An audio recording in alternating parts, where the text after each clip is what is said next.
Assalamualaikum warahmatullahi wabarakatuh. Karena temanya sangat luas, terus kita harus menemukan rute berpikirnya, titik-titik koordinatnya secara tepat, supaya pulang itu efektif perolehannya, efisien pelaksanaannya. Kita mulai dari kita harus pilih pintunya. Pintunya, kalau saya, tadi beliau pesan mengenai ulul albab. Jadi kita harus mempersiapkan calon-calon pengurus negara ini, pemimpin umat dan rakyat ini yang memiliki kelengkapan-kelengkapan yang sekarang tidak dimiliki dan tidak menambah kekurangan-kekurangan yang sekarang banyak kekurangannya. Jadi kita akan cari bersama-sama.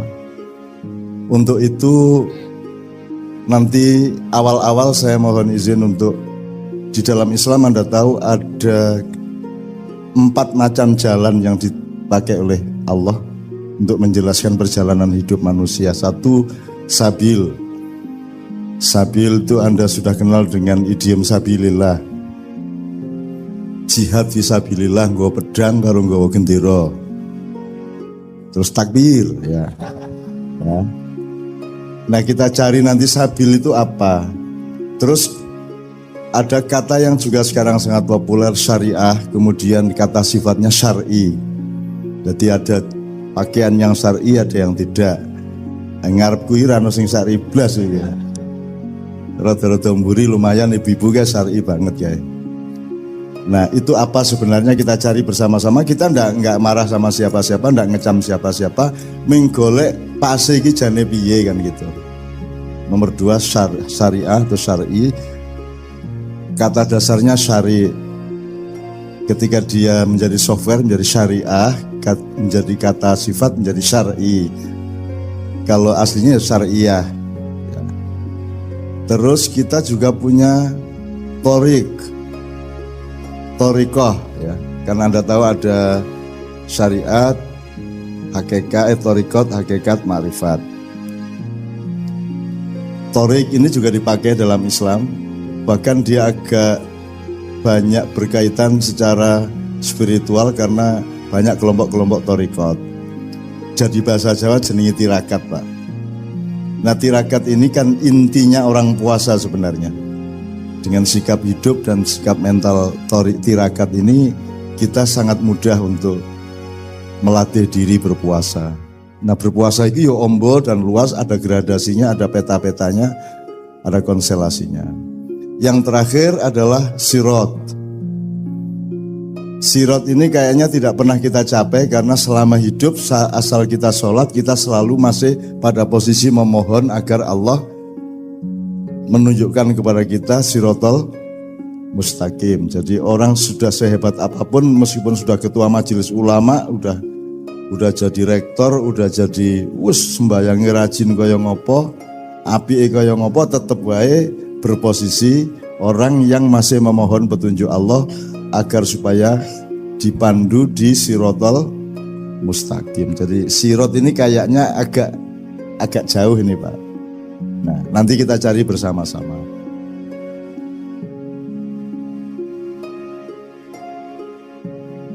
Karena urusannya jalan, maka berarti yang kita lakukan adalah mencari bagaimana caranya berjalan, kemana kita berjalan. Berarti kita berada di rentang waktu masa silam, masa kini, dan masa depan. Nah berarti dari masa lalu, masa silam, masa depan kita harus berangkat dulu. Nek ngono saiki ndelok nang ngarep sik apa nang mburi sik? Kan gitu. Kalau rutenya Nabi Khidir dengan peristiwa dengan Nabi Musa itu kan masa kini, masa depan, masa silam, masa kini, masa depan, masa silam, itu rutenya. Cara kita berpikir seperti itu.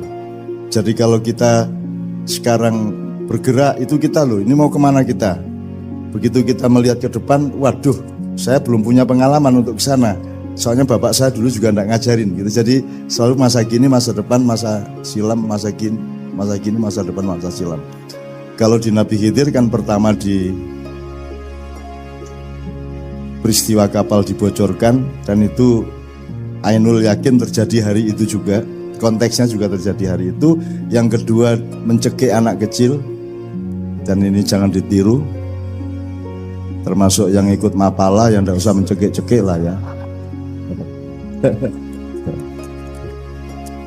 Dan saya sangat kagum kepada Pak Rektor sama Bapak PR3 yang mengundurkan diri sehingga mereka menjadi pemimpin. Kalau kita ngomong hardware, pemimpin itu ketika punya jabatan, gitu Pak ya. Tapi kalau kita ngomong software, menjadi pemimpin justru ketika dia meninggalkan jabatannya. Bener gak itu? Kalau dia terus duduk pemimpin yang unukoniku kan gitu kan? Berarti bukan pemimpin sampean. Pemimpin yang sejati adalah yang berani berdiri paling belakang, tutwuri, handayani. Nah, sekarang orang kalau di belakang mesti pekerjaannya bukan handayani tapi banyak yang hanjegali. Tutwuri, hanjegali, gitu. Hanya dui, handugangi, apa liane. Hangaploki gitu, sapi turute gitu. Nah, Pak Rektor yang kemarin mengundurkan diri karena ada kekhilafan yang agak parah, itu memberi contoh yang luar biasa kepada bangsa Indonesia, kepada pemerintah dan para pejabat bahwa justru kalau ingin menjadi pemimpin itu bukan berat kepada kursinya tapi berat kepada akhlak sebagai manusia yang memimpin. Nah, demi akhlak itu beliau mengundurkan diri. Murek kira-kira. Nah, saya tidak pernah mengundurkan diri karena tidak pernah maju. Ya apa? Sangel lagu. Kalau gitu gini, bisa Monohim, saya minta mikrofon kita cari yang enak. Kita mulai karena kita jalan ke depan, maka kita ambil Al-Hasyr ayat 18. Di mana Allah itu memberi metodologi caranya kita menempuh masa depan. A'udzu billahi minasy syaithanir rajim. Ya ayyuhalladzina amanu taqullah. Ya ayyuhalladzina amanu taqullah faltandur nafsum ma qaddamat lighad.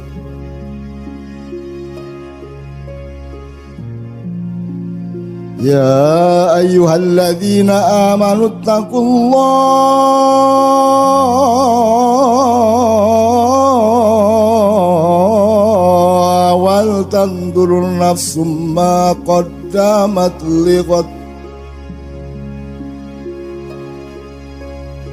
Wattaqullah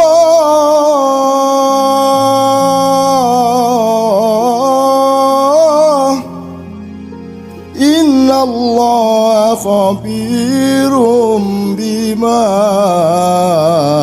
ta'malun.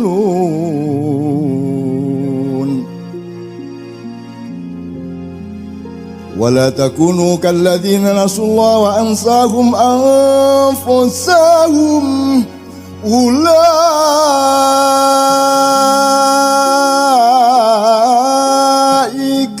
humul fasiqun.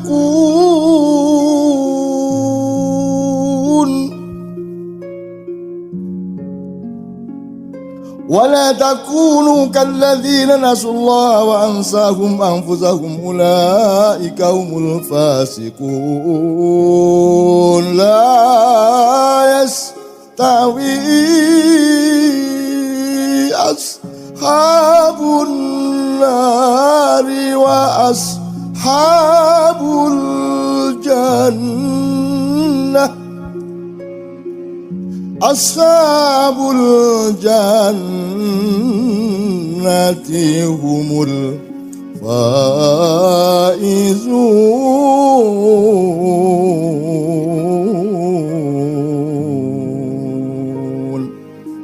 Wahai orang-orang yang beriman, perhatikan urutannya ya. Bertakwalah kepada Allah, terus lihatlah ke depan, Begitu kamu sudah menempuh tahap melihat ke depan, dicegat lagi, bertakwalah. Jadi jangan pernah ada langkah tanpa diawali dengan takwa dan diakhiri dengan takwa. Dan akhir takwa itu merupakan awal dari perjalanan berikutnya. Karena kata ittaqullahnya 2 kali, awal dan akhir. Karena kalau kita tidak menjalankan metode itu, nanti kita akan malu sendiri ketika Allah menerapkan innallaha khabirum bima ta'malun. Nanti Allah mengumumkan salahnya kita itu. Bayangin kalau Pak Rektor tidak mundur, nanti Allah mengumumkan lewat medsos. Gitu. Medsos itu soalnya ada najwanya. Bukan najwa Metro TV, bukan najwa Shihab. Najwa itu Anda cari di Al-Quran juga. Najwa itu artinya apa? Najwa itu bisikan setan. Gini tak tulis apa lagi. Wong wis semangat, wah najwa judulnya itu ya. Jebul masuki bisikan setan. Ya bukan bisikan setan. Di antara bisikan-bisikan itu ada yang dari setan. Najwa itu adalah bisikan. Gue nek karo cah wedok tak najwa ya gitu kan. Maksud tak bisiki. Ojo dipraktekke, wah. Ora syar'i kowe iki. Ya. Wak jadi metodenya ittaqullah wal tandur nafsu ma qaddamat liqad. Kamu lihat apa yang akan terjadi besok dan kamu terlibat. Kamu harus antisipasi, kamu harus siap, harus tangguh, harus halus, harus harus tepat perilakumu ketika besok itu tiba.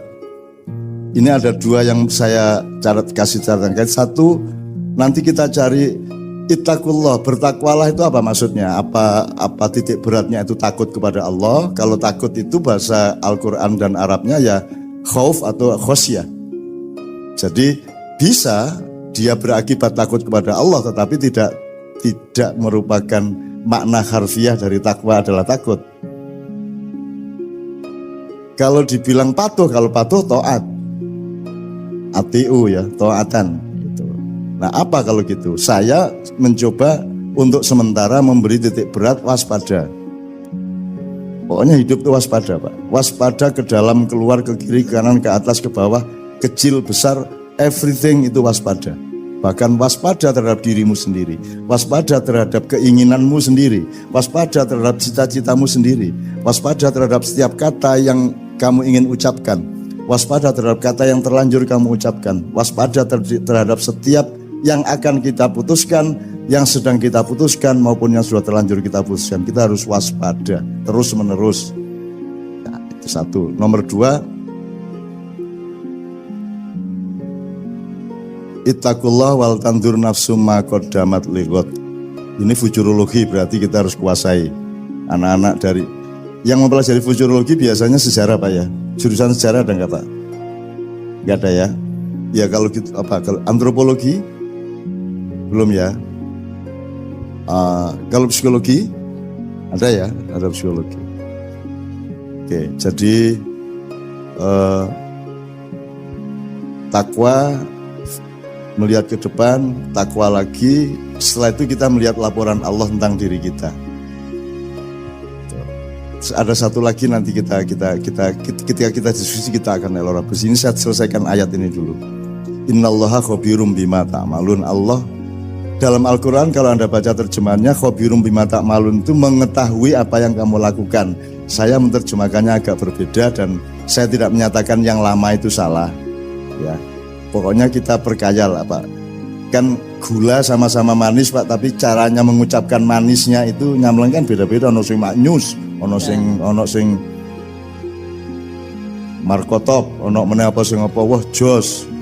Allahu Akbar aja ada yang menyebutnya enggak. Kalau Allahu Akbar dia agak khawatir dianggap orang FPI. Terus dia bilang, wah Gusti Allah jos, Allah jos. Ya ono juga Pak itu Pak. Udah biarin aja enggak apa-apa wong bukan kata-katanya yang penting, melainkan apa yang diniatkan dari dalam hatinya dan kondisi murni dari batin setiap orang yang mengucapkannya. Nah, jos, maha jos gitu. Tapi top markotop, Allah maha markotop, ya itu apa ya? Ya rapopo, jonjur tergantung kata. Tadi kita sudah ngobrol sama beliau tadi tentang Nyun Sewu ini belok sedikit Pak ya sebelum kita betul-betul belajar bareng. Jadi tadi saya ngobrol sama beliau. Beliau mengeluh mengenai perlunya membangun betul ulul albab ini. Terus kemudian saya bilang, ini kita ini terlanjur jadi muridnya filsafat barat, Yunani kuno, yang juga tidak diselamatkan oleh Mesir kuno maupun Cina kuno ya. Nah kita lupa kepada Atlantik kuno, Jawa kuno, Sunda kuno, Madura kuno gitu. Wah kalau ada Madura kuno kan, wah, kan panik orang sedunia nanti kan. Jadi misalnya gini loh Mas, sekarang kalau di ilmu modern ada dikotomi, ini masalah intelektual, ini masalah spiritual, ini masalah material kan gitu. Kalau Anda mengenal Islam, Anda mengenal apa yang dilakukan Allah, tidak ada dikotomi intelektualitas dan spiritualitas. Sekarang kalau orang menyebut spiritual itu kan berarti kan bukan di kampus tapi di grup torikot gitu, wiritan itu spiritual. Loh padahal yang Anda urus di kampus ini kan rohani, kan nilai, ilmu itu rohani. Berarti Anda itu spiritualis, Anda sedang melakukan perjuangan dan perjalanan spiritual. Cuman ada gradasi dari spiritualitas. Jadi bukan dikotomi ini spiritual, ini intelektual. Semua itu satu bulatan. Yang paling dalam kita sebut roh. Kemudian perabaan atau indikator dari roh yang Allah sendiri yang tahu itu. Kulir ruhu min amri rabbi, ya, nukleusnya, ya, nukleolusnya bahkan. Kemudian nanti kita baru kayak kelapa lah Mas ya. Jadi nanti kita ada santannya, ada kerambilnya, ada badoknya, ada apa menerek, sabutnya, ada kulit luarnya kan gitu kan. Katakanlah bulatannya itu kelapa. Nah, yang tidak bisa kita lihat adalah yang paling dalam gitu ya. Kalau kita kuliti sedikit kita bisa melihat sabutnya. Kalau kita pakai dulu, kalau saya waktu kecil untuk memecah kelapa itu kan wajarnya lenggis diwalik njur dikenek ini. Nah saya dulu kan, kita kan zaman nom-noman kan rodok sing ora-ora kae Pak. Jadi kalau dilanggar di musola itu balapan pertandingan ngoncai kelopo nganggo untu. Jadi mana mudun cepet-cepetan Pak. Kalau sudah cabutnya terkelopa semua, tinggal badoknya baru kita naikkan, piar gitu. Nah itu saya dulu lomba-lomba gitu itu. Bangsa pokoknya nek wegah ngundalke langsung pior gitu Mas. Asal tepat di pojoknya, jangan terlalu ke atas, jangan terlalu ke bawah. Itu ada tekniknya Mas. Loh ya apa sampean? Sampai adu kepala sama kambing berani saya, cuman harus presisinya. Karena kalau kambing kan gini Mas, dek gitu. Nah, itu kambing juga tidak begini, dia agak begini Mas. Itu kalau Messi atau Ronaldo, itu ilmu berapa sudut bola itu supaya lambung segini, berapa sudut supaya lob pisangnya segitu. Kalau penalti itu yang ini kan sininya, sini, itu 0, sekian sudut itu berbeda, gagal masuk Mas. Gitu Mas. Nah, kelapa juga begitu. Nah, saya kira ulul albab harus sampai ke soal mecah kelopo Mas. Nah, iya Mas. Sekarang ini Pak, orang jahit pakai lenggis lah wis saiki.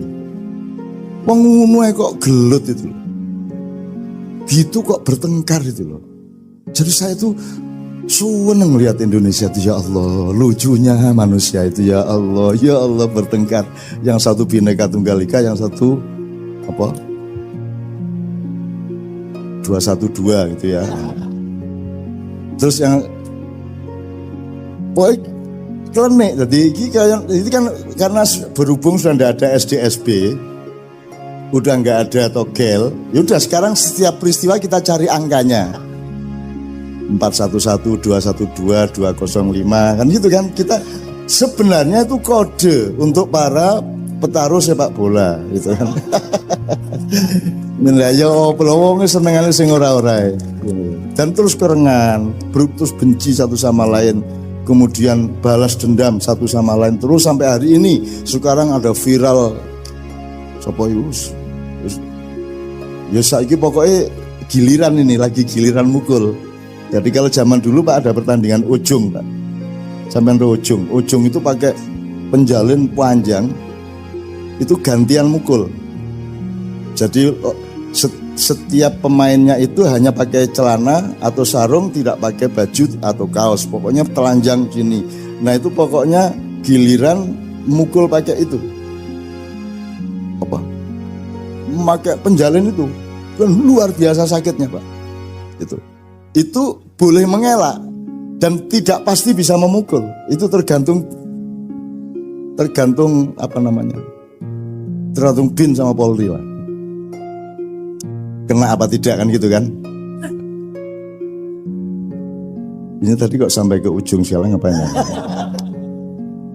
Oke.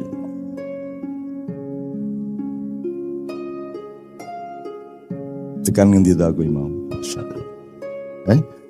Iya, enggak kok sampai ke penjalin apa tadi itu? Kelapa. Ya ini saya ngomong presisi. Saya kira salah satu problem Indonesia sekarang adalah tidak ada yang gelisah terhadap presisi intelektual ketika menilai sesuatu. Ada banyak bias-bias, ada banyak apa namanya? Goyang lah. Ngelihat sesuatu itu goyang gitu. Ya tidak presisi. Nah, presisi itu kalau bahasa Al-Qur'annya menurut saya hikmah. Hikmah itu dari kata hakama yahkumu. Kalau hikmatan atau hukman itu kan semacam penemuan yang teradil dari sesuatu hal, itu namanya hikmah. Tetesan yang paling murni dari suatu peristiwa itu namanya hikmah. Maka subjeknya yang namanya hakim adalah orang yang paling berpengalaman dan punya kelembutan nurani dan kecerdasan akal untuk menemukan yang paling adil dari suatu peristiwa. Itulah hakim. Jadi Al-Hakim, Allah Al-Hakim adalah Allah yang maha presisi, Allah yang maha mengetahui hikmah. Itu. Makanya kita selalu ngomong kalau ada apa-apa ya diambil hikmahnya gitu. Kalau kita kecurian motor gitu terus ketemu konco ya dijupuk hikmah gitu. Ning mergo kecurian beberapa kali, begitu ketemu konco, ayo ngomong hikmah, tak tutuk ndasmu gue, ayo ngomong hikmah, ini bola balik kecolongan aku. Awas ini ngomong hikmah gue, ayo. Gitu. Orang yang menderita berkali-kali jadi hafal Pak, ayo ngomong hikmah gue, ayo. Gitu. Oke, saya persingkat teman-teman sekalian. Faltantu nafsu makotamalin watakullah innallaha khabirun bima ta'malun. Kemudian Allah memberi teori lagi mengenai wala takunu kalladzina nasullaha wa ansahum anfusahum ulaika humul fasikun. Jadi definisi fasik adalah orang yang mengalami dialektika lupa kepada Allah sehingga lupa dirinya sehingga lupa Allah. Lupa ini mari kita buka pintunya. Lupa itu kan tidak hanya lupa, itu artinya ketidaktahuan, kekeliruan, dan itu bisa berlangsung di segala hal. Bisa lupa, Allah mengatakan nasullaha wa ansahum anfusahum. Anda lupa kepada dirimu sendiri. Lupa kepada dirimu sendiri itu kan boleh berkonteks macam-macam, kan gitu. Boleh identitas sosialnya, boleh jabatan strukturalnya, boleh konteks kekeluargaannya, boleh posisi sosialnya, boleh apa saja. Lupa kepada diri itu kan bahaya sekali. Gitu. Nah di Indonesia ini orang tidak punya kewaspadaan untuk tidak lupa. Gitu. Kadang-kadang undang-undang aja lupa. Kadang-kadang tapi ini tak contohin jadi dawa lah. Pokoknya jangan lupa aja, jangan, kalau seharusnya 2 derajat jangan 2,5 derajat gitu lah ya. Supaya itu sudah tersebut lupa gitu. Kemudian baru Allah di akhirnya, di endingnya memberi rumusan yang sangat jelas, tidak sama ahli neraka dengan ahli surga. Yang ahli surga adalah mereka yang beruntung. Nah sekarang untung itu kan definisi kita kan menentang Allah. Yang kita maksud untung kan untung materialisme, untung materi. Untung bagi Allah, aku takon, beruntung mana, rektor terus rektor, apa rektor mengundurkan diri karena kasus? Yang mana yang beruntung? Dia terus jadi rektor, apa dia mengundurkan diri? Yang mana yang beruntung? Kalau dari sudut jabatan, dari sudut materi, dari sudut karier, seolah-olah yang rugi adalah kalau tidak menjabat lagi. Tapi kalau Anda ngomong hidup adalah derajat, hidup adalah wibowo, hidup adalah kebijaksanaan, hidup adalah citra, hidup adalah orang punya aji ning urip, maka yang beruntung adalah yang mengundurkan diri. Tuh. Dan banyak sekali kasus-kasus. Ashabul jannati humul faizun. Oke, teman-teman sekalian, kita mulai dari situ, baru nanti kita lihat UII dan Indonesia F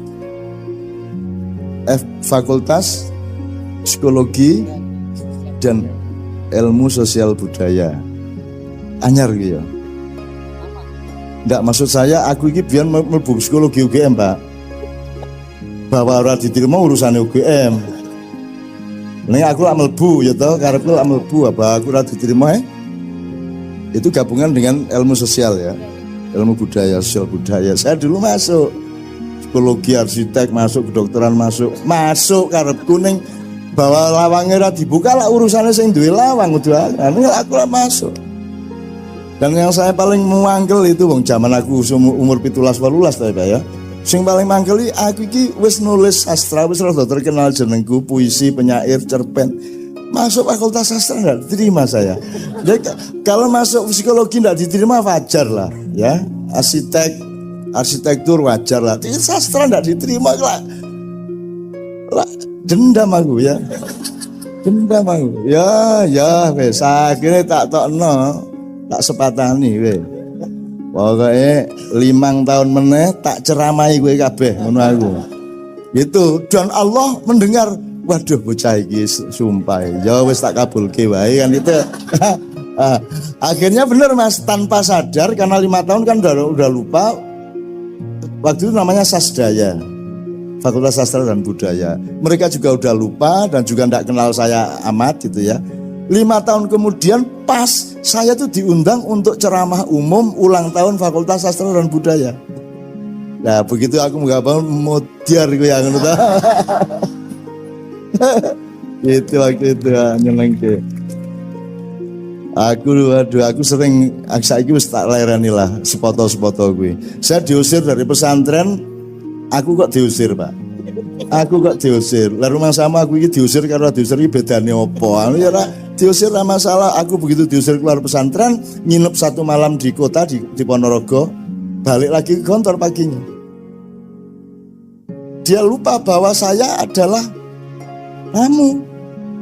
Saya punya hak yang sama dengan siapapun yang aku bertamu, punya hak 1 minggu nginep di situ. Wah malah gratis, ora perlu sekolah, ora perlu nyapu, ora perlu malah dadi dayo HP banget kayak seminggu, malah tak nikmati untuk kemanapun saja di pesantren, lihat-lihat dan datangi semua yang terlibat ngusir saya itu.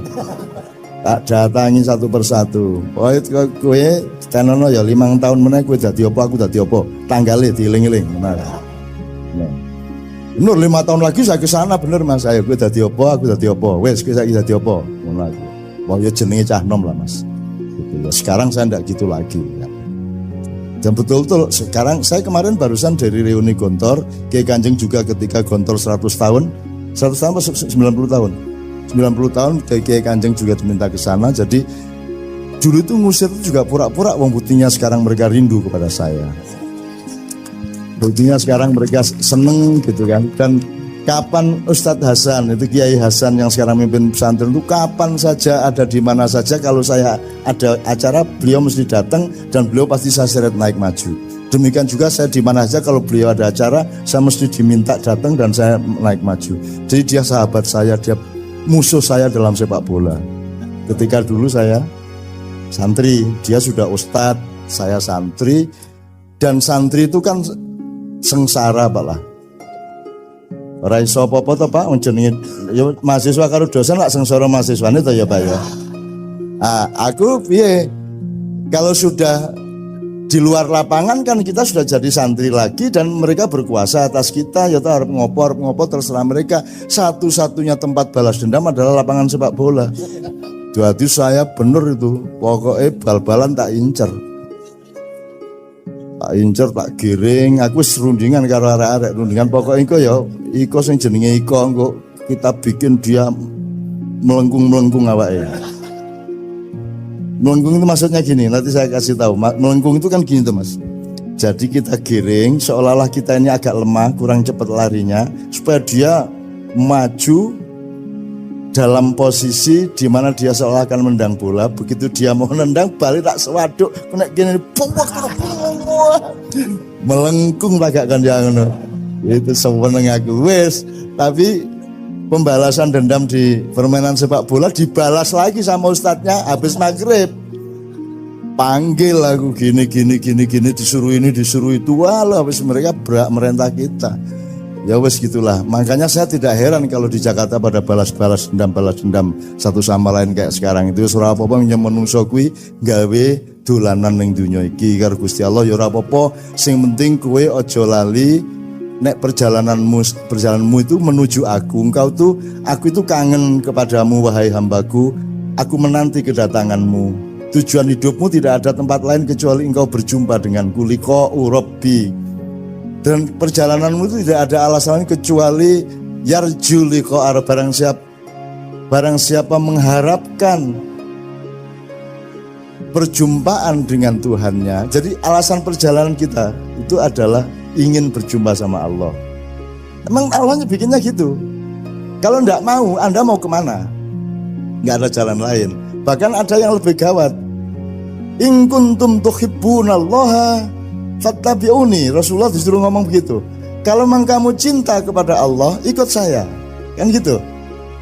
Jadi kita ini menempuh sabil sirat torik syari itu karena kita sedang menempuh cinta.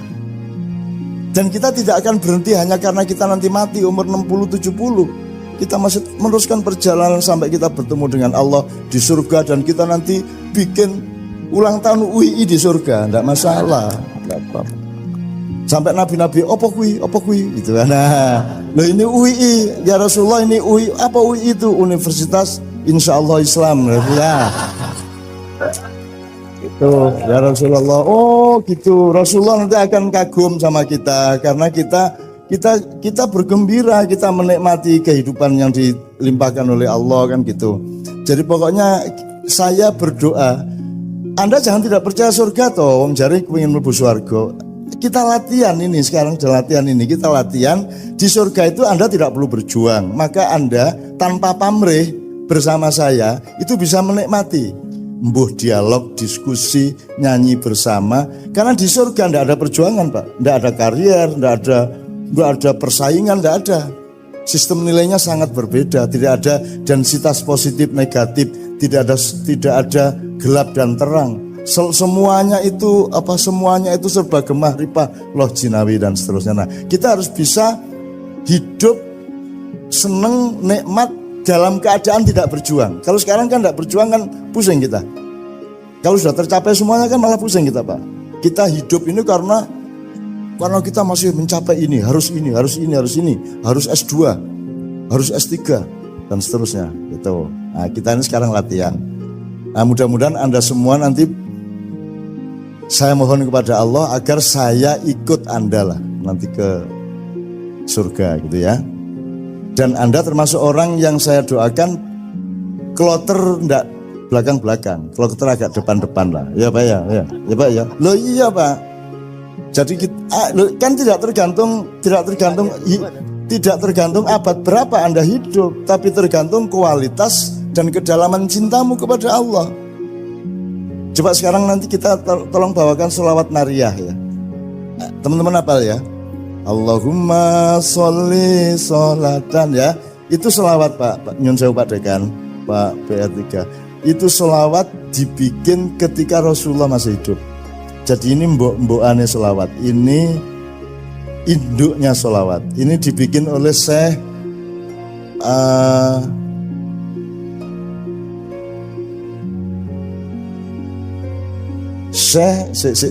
At-Tunisi. Syekh At-Tunisi tapi hidup di Maroko, dan yang menyebut ini sholawat nariyah adalah umat Islam Maroko. Ya. Jadi beliau itu hidup ketika Rasulullah dan dia sangat kagum, sangat cinta.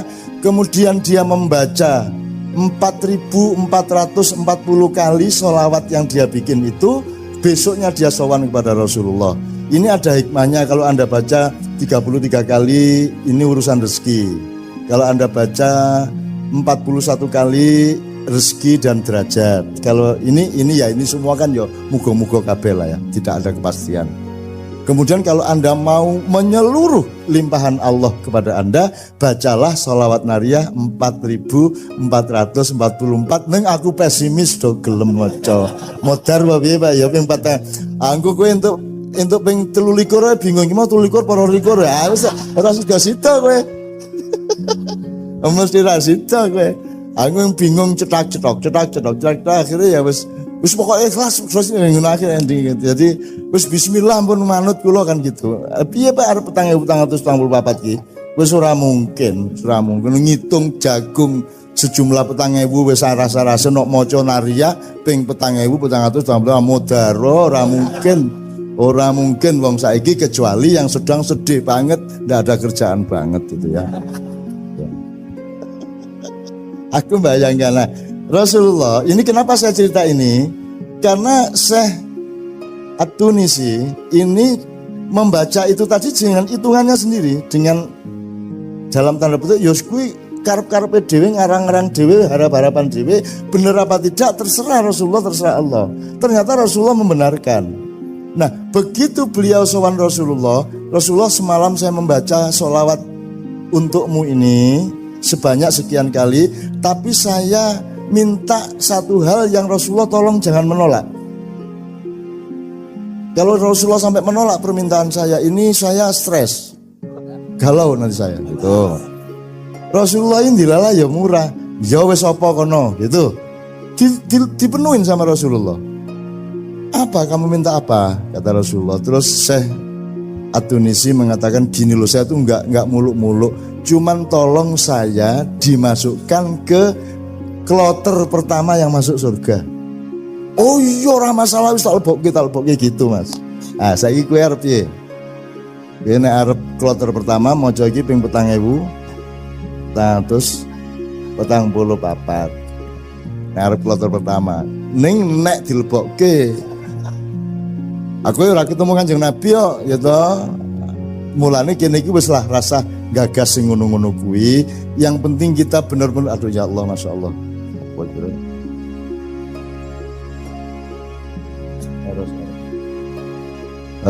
Jadi sekarang saya minta teman-teman membawakan sholawat nariyah untuk supaya, karena ini sholawat yang Rasulullah sendiri mendengarkannya, menyukainya, sehingga saya berharap acara malam hari ini betul-betul merupakan revolusi ulil albab. Artinya Anda oleh Allah agak disulap sedikit-sedikit, tidak konvensional. Anda mendapatkan limpahan yang lebih dari Allah. Besok mendapat kejutan-kejutan dari Allah. Apa yang lama Anda tunggu-tunggu besok datang. Apa yang lama Anda idam-idamkan kelihatan akan tercapai. Ya. Wanita yang Anda share sejak lama besok mesem sama Anda. Wow. Dari tadi saya mendoakan macam-macam kan, saya ngamin begitu soal sir-siran, amine banter ya karuan.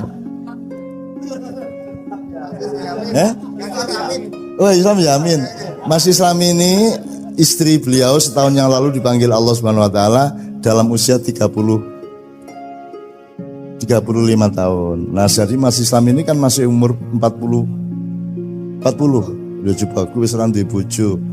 Kuwi kan yo piye coba kuwi. Itu kan dia tidak harus sabar, dia juga harus menyabarkan. Ngerti maksudnya? Dia harus sabar dengan dirinya sendiri dan dia harus menyabarkan anggotanya. Gitu Mas. Jadi nek adus iki didelok sabar le. Sabar le ya. As-sabru ngerti kae pendina maca hadis ya. As-sabru yu'inu ala kulli amalin. Ngerti kan? Sabar itu menolong setiap perbuatan. Innallaha innallaha ma'as sabirin. Aku duwe kanca sabirin biyen ning SMA. Isuk-isuk ning kelas kok ora ana bocah jebul sabirin mlebu sumur, Mas. Keceblung sumur. Us kita lari, akhirnya pokoknya singkat cerita bisa kita selamatkan tanpa luka, tanpa apa, bisa kita ambil lagi untuk bisa dinaikkan dan selamat. Dan di situ kita kemudian mempelajari dan membuktikan bahwa innallaha ma'as sabirin. Jelas toh wong sing selamat jenenge sabirin. Jadi sekarang Anda tahu asbabun nuzulnya ayat itu toh. Innallaha ma'as sabirin. Lane nek duwe anak jenenge sabirin. Assalamualaikum warahmatullahi wabarakatuh. Karena temanya sangat luas, terus kita harus menemukan rute berpikirnya, titik-titik koordinatnya secara tepat, supaya pulang itu efektif perolehannya, efisien pelaksanaannya. Kita mulai dari kita harus pilih pintunya. Pintunya, kalau saya, tadi beliau pesan mengenai ulul albab. Jadi kita harus mempersiapkan calon-calon pengurus negara ini, pemimpin umat dan rakyat ini yang memiliki kelengkapan-kelengkapan yang sekarang tidak dimiliki dan tidak menambah kekurangan-kekurangan yang sekarang banyak kekurangannya. Jadi kita akan cari bersama-sama. Untuk itu nanti awal-awal saya mohon izin untuk di dalam Islam Anda tahu ada 4 macam jalan yang dipakai oleh Allah untuk menjelaskan perjalanan hidup manusia. 1, sabil. Sabil itu Anda sudah kenal dengan idiom sabilillah. Jihad fisabilillah, nggawa pedang karo nggawa gendera. Terus takbir ya. Nah kita cari nanti sabil itu apa. Terus ada kata yang juga sekarang sangat populer, syariah, kemudian kata sifatnya syar'i. Jadi ada pakaian yang syar'i, ada yang tidak. Ngarep kuwi ra ono sing syar'i blas iki ya. Rada-rada mburi lumayan ibu-ibu guys syar'i banget ya. Nah, itu apa sebenarnya kita cari bersama-sama. Kita enggak marah sama siapa-siapa, enggak ngecam siapa-siapa, menggolek pase iki jane piye kan gitu. Nomor 2 syariah atau syar'i. Kata dasarnya syari. Ketika dia menjadi software menjadi syariah, menjadi kata sifat menjadi syar'i. Kalau aslinya syariah. Ya. Terus kita juga punya torikoh ya. Karena Anda tahu ada syariat, hakikat, torikot, hakikat, ma'rifat. Torik ini juga dipakai dalam Islam. Bahkan dia agak banyak berkaitan secara spiritual karena banyak kelompok-kelompok torikot. Jadi bahasa Jawa jenenge tirakat, Pak. Nah tirakat ini kan intinya orang puasa sebenarnya. Dengan sikap hidup dan sikap mental tirakat ini kita sangat mudah untuk melatih diri berpuasa. Nah berpuasa itu yo ombo dan luas, ada gradasinya, ada peta-petanya, ada konstelasinya. Yang terakhir adalah sirot. Sirot ini kayaknya tidak pernah kita capai karena selama hidup asal kita sholat kita selalu masih pada posisi memohon agar Allah menunjukkan kepada kita sirotol mustaqim. Jadi orang sudah sehebat apapun meskipun sudah ketua majelis ulama, udah jadi rektor, udah jadi sembayangi rajin kaya ngopo, apike kaya ngopo, tetep wae berposisi orang yang masih memohon petunjuk Allah agar supaya dipandu di sirotol mustaqim. Jadi sirot ini kayaknya agak jauh ini Pak. Nah nanti kita cari bersama-sama.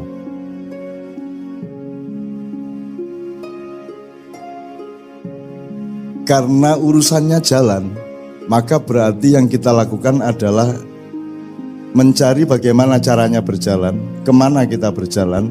Berarti kita berada di rentang waktu masa silam, masa kini, dan masa depan. Nah berarti dari masa lalu, masa silam, masa depan kita harus berangkat dulu. Nek ngono saiki ndelok nang ngarep sik apa nang mburi sik? Kan gitu.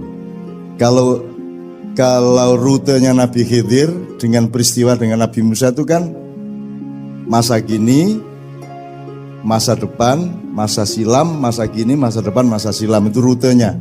Cara kita berpikir seperti itu. Jadi kalau kita sekarang bergerak itu kita loh, ini mau kemana kita? Begitu kita melihat ke depan, waduh, saya belum punya pengalaman untuk ke sana.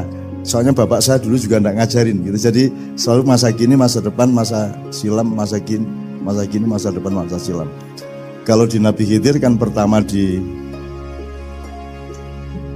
peristiwa kapal dibocorkan, dan itu ainul yakin terjadi hari itu juga. Konteksnya juga terjadi hari itu. Yang kedua mencekik anak kecil, dan ini jangan ditiru. Termasuk yang ikut mapala yang tidak usah mencekik-cekik lah ya. Dan saya sangat kagum kepada Pak Rektor sama Bapak PR3 yang mengundurkan diri sehingga mereka menjadi pemimpin. Kalau kita ngomong hardware, pemimpin itu ketika punya jabatan, betul Pak ya? Tapi kalau kita ngomong software, menjadi pemimpin justru ketika dia meninggalkan jabatannya. Bener gak itu? Kalau dia terus duduk pemimpin yang nukon kan gitu kan? Berarti bukan pemimpin sampean. Pemimpin yang sejati adalah yang berani berdiri paling belakang, tutwuri handayani. Nah, sekarang orang kalau di belakang mesti pekerjaannya bukan handayani tapi banyak yang hanjegali. Tutwuri hanjegali gitu. Hanya dui handugangi apa liane. Hangaploki gitu. Sapi turute gitu. Nah, Pak Rektor yang kemarin mengundurkan diri karena ada kekhilafan yang agak parah, itu memberi contoh yang luar biasa kepada bangsa Indonesia, kepada pemerintah dan para pejabat, bahwa justru kalau ingin menjadi pemimpin itu bukan berat kepada kursinya, tapi berat kepada akhlak sebagai manusia yang memimpin. Nah, demi akhlak itu beliau mengundurkan diri. Murek kira-kira. Nah, saya tidak pernah mengundurkan diri karena tidak pernah maju. Ya apa? Sangel lagu. Kalau gitu gini, bisa Monohim, saya minta mikrofon kita cari yang enak. Kita mulai karena kita jalan ke depan, maka kita ambil Al-Hasyr ayat 18. Di mana Allah itu memberi metodologi caranya kita menempuh masa depan.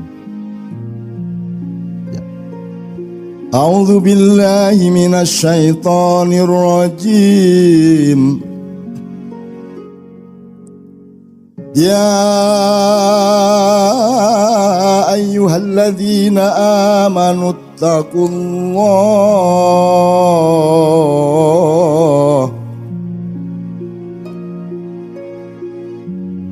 Ya ayyuhalladzina amanu taqullah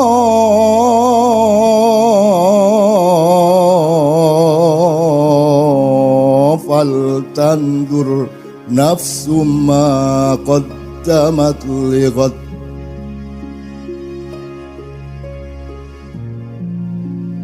Ya ayyuhalladzina amanu taqullaha wal tanzur nafsum ma qaddamat lighad. Wattaqullah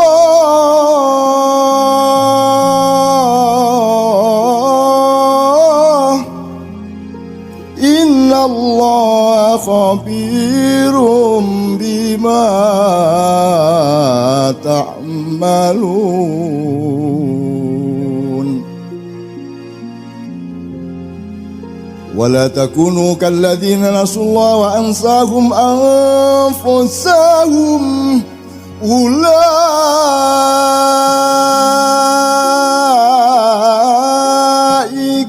humul fasiqun.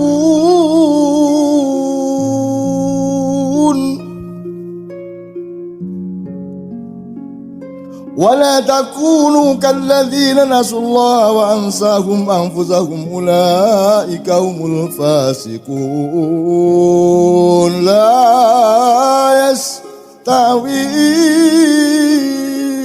أصحاب النار وأصحاب الجنة أصحاب الجنة هم الفائزون.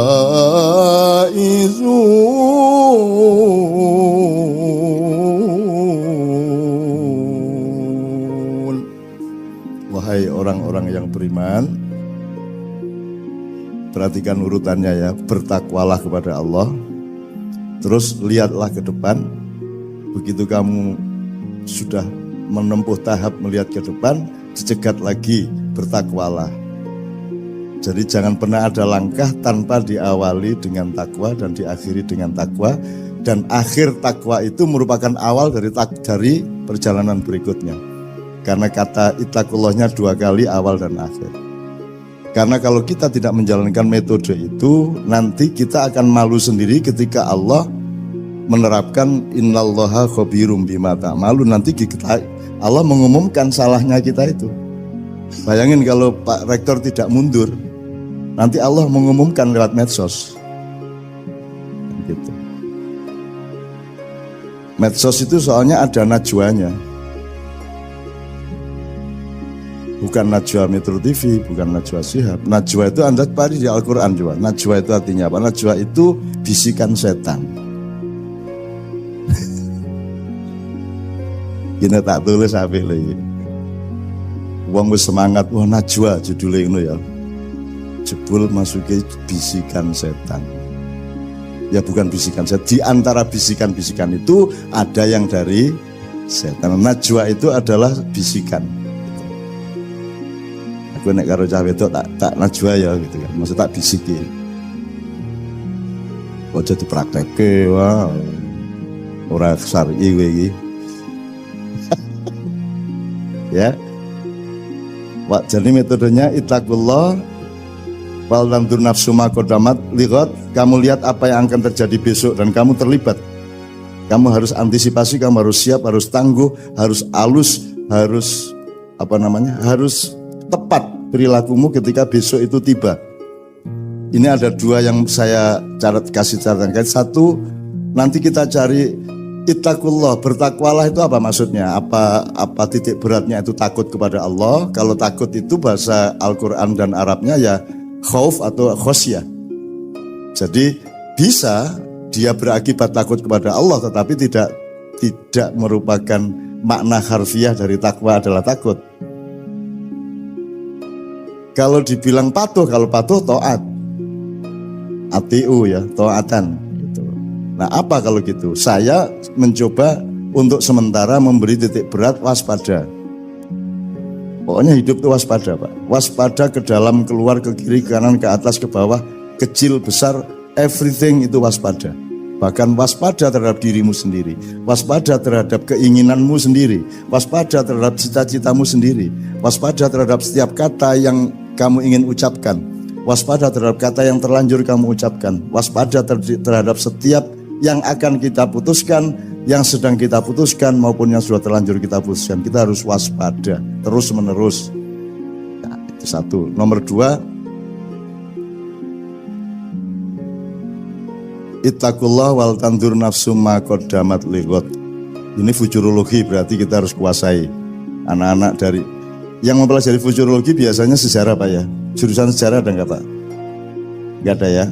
Ya kalau gitu kalau antropologi belum ya. Kalau psikologi ada ya, ada psikologi. Oke, jadi takwa, melihat ke depan, takwa lagi. Setelah itu kita melihat laporan Allah tentang diri kita.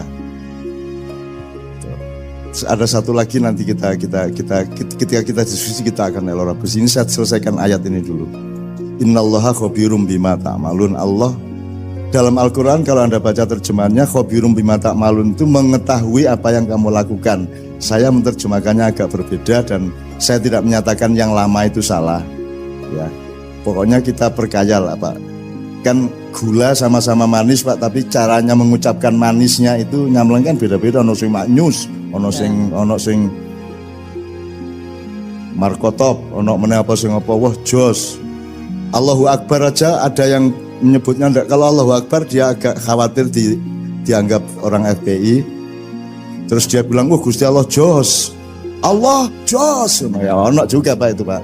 Udah biarin aja enggak apa-apa wong bukan kata-katanya yang penting, melainkan apa yang diniatkan dari dalam hatinya dan kondisi murni dari batin setiap orang yang mengucapkannya. Nah, jos, maha jos gitu. Tapi top markotop, Allah maha markotop, ya itu apa ya? Ya rapopo jonjur tergantung kata. Tadi kita sudah ngobrol sama beliau tadi tentang nyun sewu ini. Belok sedikit Pak ya sebelum kita betul-betul belajar bareng. Jadi tadi saya ngobrol sama beliau. Beliau mengeluh mengenai perlunya membangun betul ulul albab ini. Terus kemudian saya bilang, ini kita ini terlanjur jadi muridnya filsafat barat, Yunani kuno, yang juga tidak diselamatkan oleh Mesir kuno maupun Cina kuno ya. Nah kita lupa kepada Atlantik kuno, Jawa kuno, Sunda kuno, Madura kuno gitu. Wah kalau ada Madura kuno kan, wah, kan panik orang sedunia nanti kan. Jadi misalnya gini loh Mas, sekarang kalau di ilmu modern ada dikotomi, ini masalah intelektual, ini masalah spiritual, ini masalah material kan gitu. Kalau Anda mengenal Islam, Anda mengenal apa yang dilakukan Allah, tidak ada dikotomi intelektualitas dan spiritualitas. Sekarang kalau orang menyebut spiritual itu kan berarti kan bukan di kampus tapi di grup torikot gitu, wiritan itu spiritual. Loh padahal yang Anda urus di kampus ini kan rohani, kan nilai, ilmu itu rohani. Berarti Anda itu spiritualis, Anda sedang melakukan perjuangan dan perjalanan spiritual. Cuman ada gradasi dari spiritualitas. Jadi bukan dikotomi ini spiritual, ini intelektual. Semua itu satu bulatan. Yang paling dalam kita sebut roh.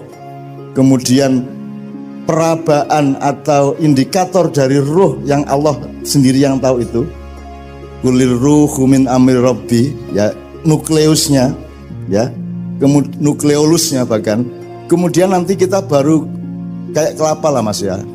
Jadi nanti kita ada santannya, ada kerambilnya, ada badoknya, ada apa menerek, sabutnya, ada kulit luarnya kan gitu kan. Katakanlah bulatannya itu kelapa. Nah, yang tidak bisa kita lihat adalah yang paling dalam gitu ya. Kalau kita kuliti sedikit kita bisa melihat sabutnya. Kalau kita pakai dulu, kalau saya waktu kecil untuk memecah kelapa itu kan wajarnya lenggis diwalik njur dikenek ini. Nah saya dulu kan, kita kan zaman nom-noman kan rodok sungura-ura kae Pak. Jadi kalau dilanggar di musola itu balapan pertandingan ngoncai kelopo nganggo untu. Jadi menek mudun cepet-cepetan Pak. Kalau sudah cabutnya terkelopa semua, tinggal badoknya baru kita naikkan, piar gitu. Nah itu saya dulu lomba-lomba gitu itu. Bangsa pokoknya kelopoi nek wegah mendaki langsung pior gitu Mas. Asal tepat di pojoknya, jangan terlalu ke atas, jangan terlalu ke bawah. Itu ada tekniknya Mas. Loh ya apa sampean? Sampai adu kepala sama kambing berani saya, cuman harus presisinya. Karena kalau kambing kan gini Mas, dek gitu.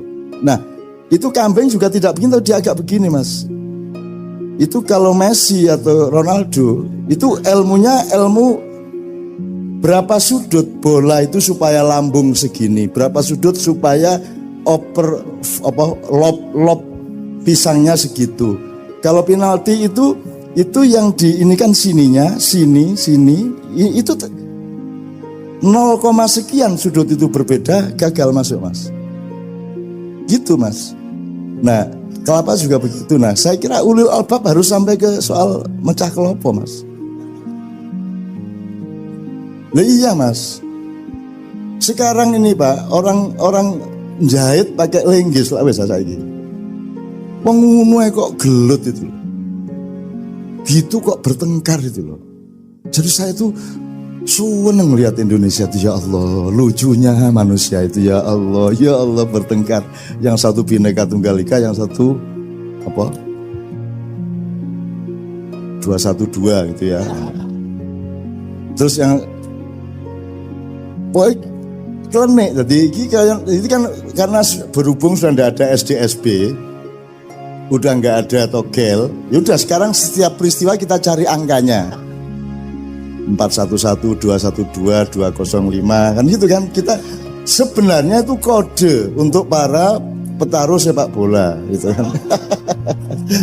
Menilai wong senengane sing ora-ora dan terus kerengan, terus benci satu sama lain, kemudian balas dendam satu sama lain terus sampai hari ini. Sekarang ada viral sapa yus. Ya saiki pokoknya giliran ini lagi giliran mukul.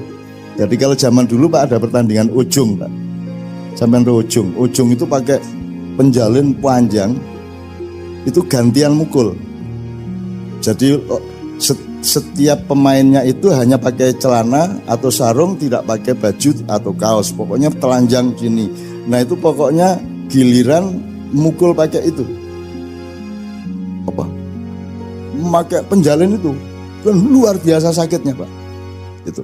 Itu boleh mengelak dan tidak pasti bisa memukul. Itu tergantung apa namanya? Tergantung BIN sama Polri lah. Kena apa tidak kan gitu kan.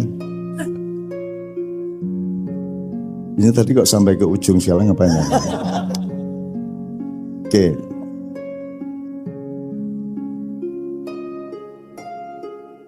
Tekan ngendi aku mau.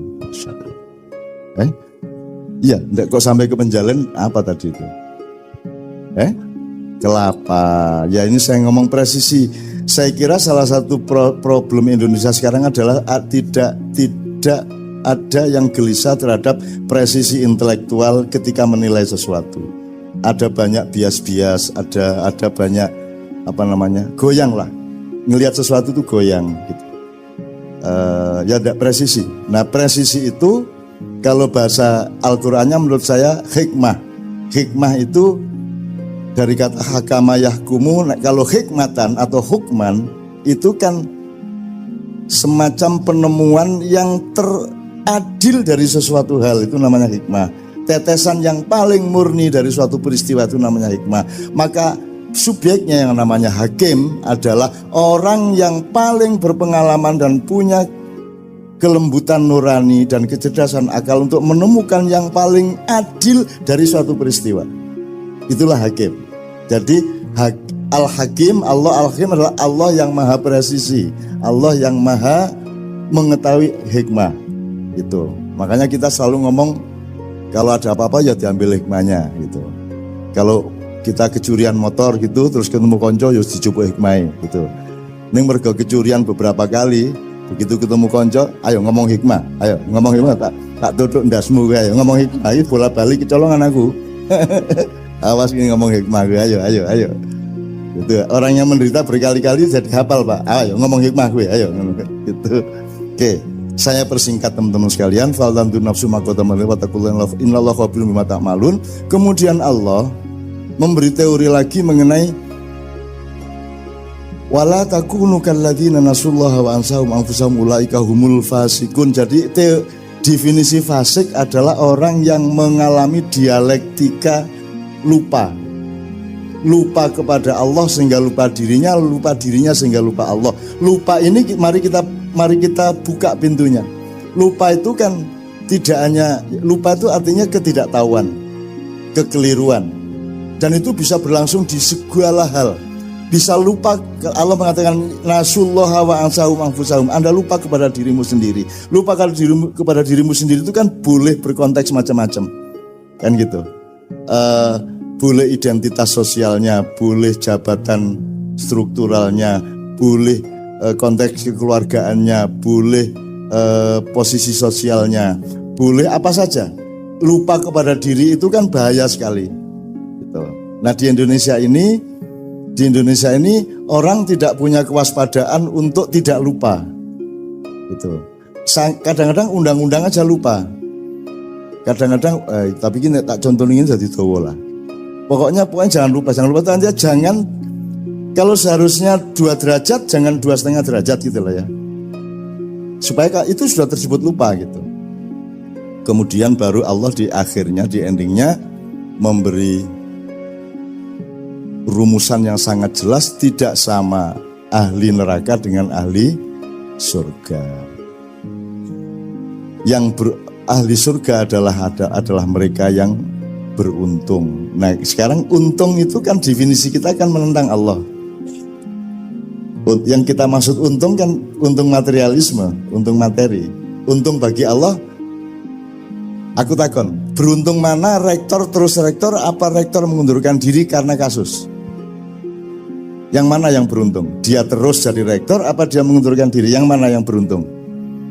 Kalau dari sudut jabatan, dari sudut materi, dari sudut karier, seolah-olah yang rugi adalah kalau tidak menjabat lagi. Tapi kalau Anda ngomong hidup adalah derajat, hidup adalah wibowo, hidup adalah kebijaksanaan, hidup adalah citra, hidup adalah orang punya aji ning urip, maka yang beruntung adalah yang mengundurkan diri. Tuh. Dan banyak sekali kasus-kasus. Ashabul jannati humul faizun. Oke, teman-teman sekalian, kita mulai dari situ, baru nanti kita lihat UII dan Indonesia F Fakultas Psikologi dan Ilmu Sosial Budaya. Anyar gitu ya. Enggak, maksud saya aku ini biar mlebu psikologi UGM, Pak. Bahwa ora diterima urusan UGM. Nek aku lak mlebu ya toh, karepku lak mlebu apa aku ora diterima itu gabungan dengan ilmu sosial ya. Ilmu budaya, sosial budaya. Saya dulu masuk psikologi, arsitek, masuk kedokteran, masuk karepku ning bahwa lawangnya ora dibuka lah urusannya sing duwe lawang kudu aku lah masuk. Dan yang saya paling memanggil itu wong zaman aku umur 17-18 ta ya.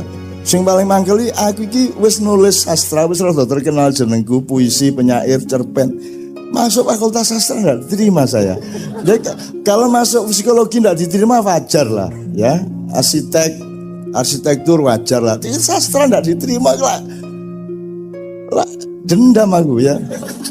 Dendam aku. Ya wis akhirnya tak tokno, tak sepatani wis. Pokoknya 5 tahun meneh tak ceramai gue kabeh ngono aku. Gitu, dan Allah mendengar, waduh bocah iki sumpah. Ya wis tak kabulke wae kan itu. Akhirnya bener Mas, tanpa sadar karena 5 tahun kan udah lupa. Waktu itu namanya Sasdaya, Fakultas Sastra dan Budaya. Mereka juga udah lupa dan juga enggak kenal saya amat gitu ya. 5 tahun kemudian pas saya tuh diundang untuk ceramah umum ulang tahun Fakultas Sastra dan Budaya.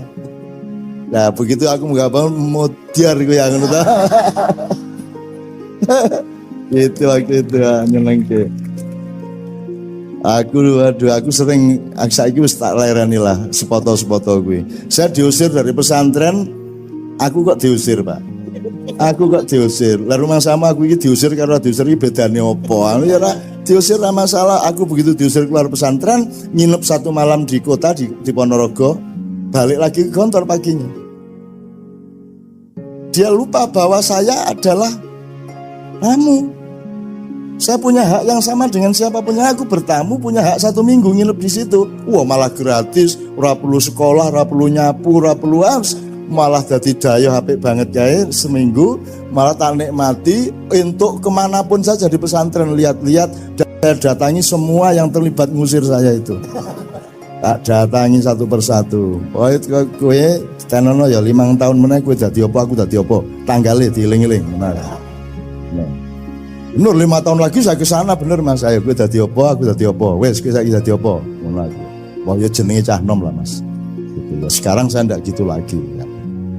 Dan betul-betul sekarang saya kemarin barusan dari reuni Gontor, Kiai Kanjeng juga ketika Gontor 100 tahun 90 tahun 90 tahun Kiai Kanjeng juga diminta ke sana. Jadi Dulu itu ngusir itu juga pura-pura, wong buktinya sekarang mereka rindu kepada saya. Buktinya sekarang mereka seneng gitu kan. Dan kapan Ustadz Hasan, itu Kiai Hasan yang sekarang memimpin pesantren itu kapan saja, ada di mana saja, kalau saya ada acara beliau mesti datang dan beliau pasti saya seret naik maju. Demikian juga saya di mana saja kalau beliau ada acara, saya mesti diminta datang dan saya naik maju. Jadi dia sahabat saya, dia musuh saya dalam sepak bola. Ketika dulu saya santri, dia sudah ustadz, saya santri, dan santri itu kan sengsara Pak lah. Ora iso apa-apa to Pak, jenenge ya mahasiswa karo dosen lak sengsara mahasiswane to ya Pak ya. Aku piye? Kalau sudah di luar lapangan kan kita sudah jadi santri lagi dan mereka berkuasa atas kita, ya harus ngopo terserah mereka. Satu-satunya tempat balas dendam adalah lapangan sepak bola. Jadi saya bener itu, pokoknya bal-balan tak incer. Tak incer, tak giring, aku serundingan karo arek-arek rundingan pokoknya iko sing jenenge iko kita bikin dia melengkung awake. Melengkung itu maksudnya gini, nanti saya kasih tahu. Melengkung itu kan gini tuh Mas.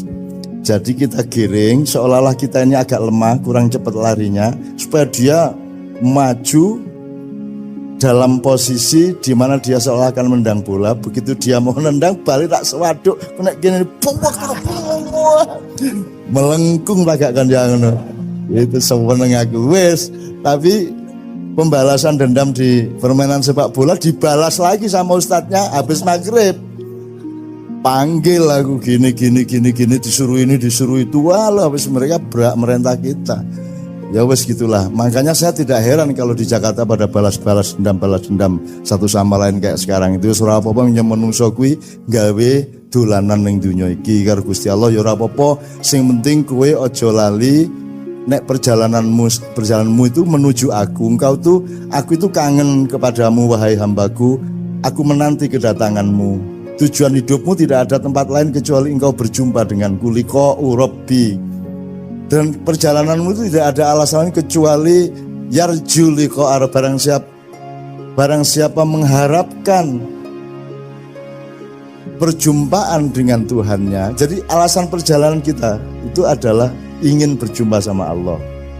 Emang Allahnya bikinnya gitu. Kalau enggak mau, Anda mau kemana? Enggak ada jalan lain. Bahkan ada yang lebih gawat. In kuntum tuhibbunallaha fattabi'uni. Rasulullah disuruh ngomong begitu. Kalau memang kamu cinta kepada Allah, ikut saya. Kan gitu. Jadi kita ini menempuh sabil sirat torik syari itu karena kita sedang menempuh cinta. Dan kita tidak akan berhenti hanya karena kita nanti mati umur 60-70. Kita masih meneruskan perjalanan sampai kita bertemu dengan Allah di surga. Dan kita nanti bikin ulang tahun UI di surga. Tidak masalah, tidak apa-apa. Sampai nabi-nabi, apa kui gitu kan. Nah, loh ini UI ya Rasulullah, ini UI. Apa UI itu? Universitas Insya Allah Islam. Nah, itu ya Rasulullah. Oh gitu, Rasulullah nanti akan kagum sama kita karena kita bergembira, kita menikmati kehidupan yang dilimpahkan oleh Allah kan gitu. Jadi pokoknya saya berdoa, Anda jangan tidak percaya surga toh, wong jari pengen mlebu surga. Kita latihan ini sekarang, kita latihan di surga itu Anda tidak perlu berjuang, maka Anda tanpa pamrih bersama saya itu bisa menikmati mbuh dialog, diskusi, nyanyi bersama. Karena di surga tidak ada perjuangan Pak, tidak ada karier, tidak ada persaingan, tidak ada. Sistem nilainya sangat berbeda, tidak ada densitas positif negatif, tidak ada gelap dan terang. Semuanya itu serba gemah ripah loh jinawi dan seterusnya. Nah, kita harus bisa hidup seneng nikmat dalam keadaan tidak berjuang. Kalau sekarang kan tidak berjuang kan pusing kita. Kalau sudah tercapai semuanya kan malah pusing kita Pak. Kita hidup ini karena kita masih mencapai ini, harus S2, harus S3 dan seterusnya gitu. Nah, kita ini sekarang latihan. Nah, mudah-mudahan Anda semua nanti, saya mohon kepada Allah agar saya ikut Anda lah nanti ke surga gitu ya.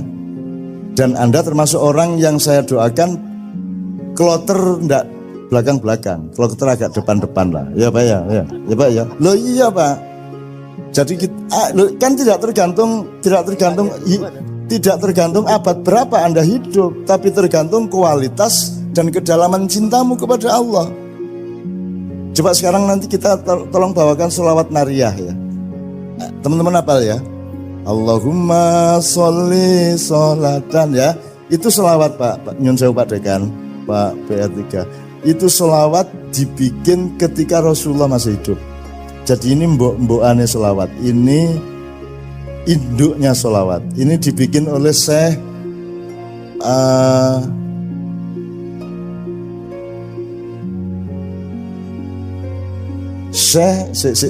At-Tunisi. Syekh At-Tunisi tapi hidup di Maroko, dan yang menyebut ini sholawat nariyah adalah umat Islam Maroko. Ya. Jadi beliau itu hidup ketika Rasulullah dan dia sangat kagum, sangat cinta.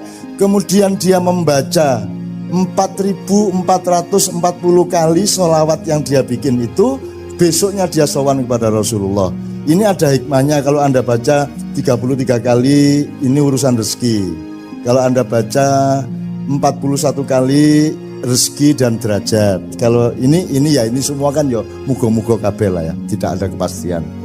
Kemudian kalau Anda mau menyeluruh limpahan Allah kepada Anda, bacalah sholawat nariyah 4.444. Neng aku pesimis do gelem maca.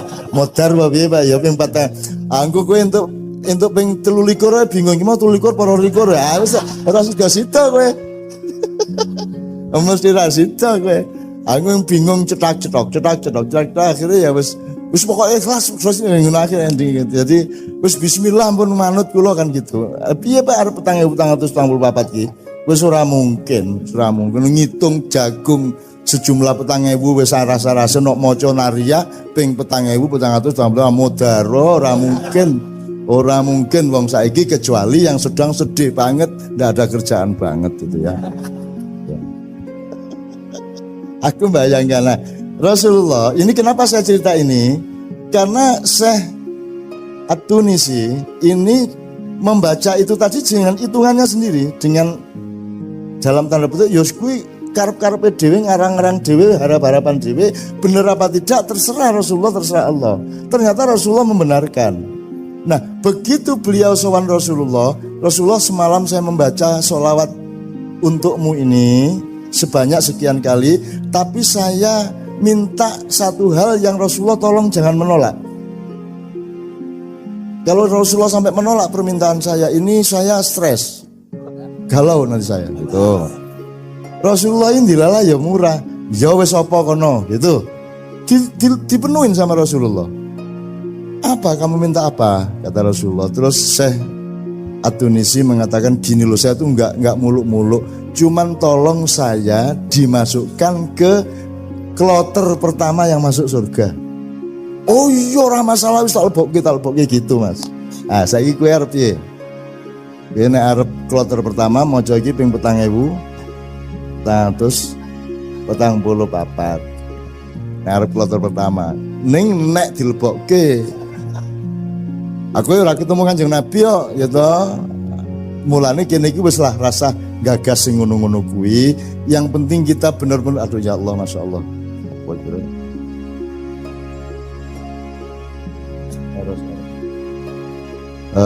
Jadi sekarang saya minta teman-teman membawakan sholawat nariyah untuk supaya, karena ini sholawat yang Rasulullah sendiri mendengarkannya, menyukainya, sehingga saya berharap acara malam hari ini betul-betul merupakan revolusi ulil albab. Artinya Anda oleh Allah agak disulap sedikit-sedikit, tidak konvensional. Anda mendapatkan limpahan yang lebih dari Allah. Besok mendapat kejutan-kejutan dari Allah. Apa yang lama Anda tunggu-tunggu besok datang. Apa yang lama Anda idam-idamkan kelihatan akan tercapai. Ya. Wanita yang Anda sir sejak lama besok mesem sama Anda. Wow. Dari tadi saya mendoakan macam-macam kan, saya ngamin begitu soal sir-siran, amine banter ya karu-karuan. Oh Islam yamin. Mas Islam ini istri beliau setahun yang lalu dipanggil Allah Subhanahu Wa Taala dalam usia 35 tahun. Nah, jadi Mas Islam ini kan masih umur 40. Yo coba kuwi wis ora duwe bojo. Kuwi kan yo piye coba kuwi. Itu kan dia tidak harus sabar, dia juga harus menyabarkan. Ngerti maksudnya? Dia harus sabar dengan dirinya sendiri dan dia harus menyabarkan anggotanya. Iya tak Mas? Jadi nek adus iki didelok sabar le. Sabar le ya. As-sabru ngerti kae pendina maca hadis kae ya. As-sabru yu'inu ala kulli amalin. Ngerti kan? Sabar itu menolong setiap perbuatan. Innallaha le istaghfiru. Innallaha ma'as sabirin. Aku duwe kanca sabirin biyen ning SMA. Isuk-isuk ning kelas kok ora ana bocah jebul sabirin mlebu sumur, Mas. Keceblong sumur. Us kita lari, akhirnya pokoknya singkat cerita bisa kita selamatkan tanpa luka, tanpa apa bisa kita ambil lagi untuk bisa dinaikkan dan selamat. Dan di situ kita kemudian mempelajari dan membuktikan bahwa innallaha ma'as sabirin. Jelas tau wong sing selamat jenenge sabirin. Jadi sekarang Anda tahu asbabun nuzulnya ayat itu toh. Innallaha ma'as sabirin. Lane nek duwe anak jenenge sabirin. Sudah di luar lapangan kan kita sudah jadi santri lagi dan mereka berkuasa atas kita, ya harap ngopo terserah mereka. Satu-satunya tempat balas dendam adalah lapangan sepak bola. Jadi saya bener itu, pokoknya bal-balan tak incer, tak giring. Aku serundingan karo arek-arek, rundingan pokoknya iko sing jenenge iko kita bikin dia melengkung awake. Melengkung itu maksudnya gini, nanti saya kasih tahu. Melengkung itu kan gini tuh Mas. Jadi kita giring seolah-olah kita ini agak lemah, kurang cepat larinya, supaya dia maju dalam posisi di mana dia seolah akan menendang bola. Begitu dia mau nendang, balik tak sewaduk, kena gini, melengkung agak kan yang itu seweneng aku wes. Tapi pembalasan dendam di permainan sepak bola dibalas lagi sama ustadznya habis maghrib. Panggil aku gini disuruh ini disuruh itu, walau habis mereka berak merentah kita. Ya wes gitulah. Makanya saya tidak heran kalau di Jakarta pada balas dendam satu sama lain kayak sekarang itu. Ora apa-apa nyem menungso kuwi gawe dolanan ning donya iki karo Gusti Allah ya ora apa-apa. Sing penting kowe aja lali nek perjalananmu itu menuju aku. Aku itu kangen kepadamu wahai hambaku. Aku menanti kedatanganmu. Tujuan hidupmu tidak ada tempat lain kecuali engkau berjumpa denganku. Liqa'u Rabbi. Dan perjalananmu itu tidak ada alasan kecuali yarju liqa'a. Barang siapa mengharapkan perjumpaan dengan Tuhannya. Jadi alasan perjalanan kita itu adalah ingin berjumpa sama Allah. Emang Allahnya bikinnya gitu. Kalau enggak mau, Anda mau kemana? Enggak ada jalan lain. Bahkan ada yang lebih gawat. In kuntum tuhibbunallaha fattabi'uni. Rasulullah disuruh ngomong begitu. Kalau memang kamu cinta kepada Allah, ikut saya. Kan gitu.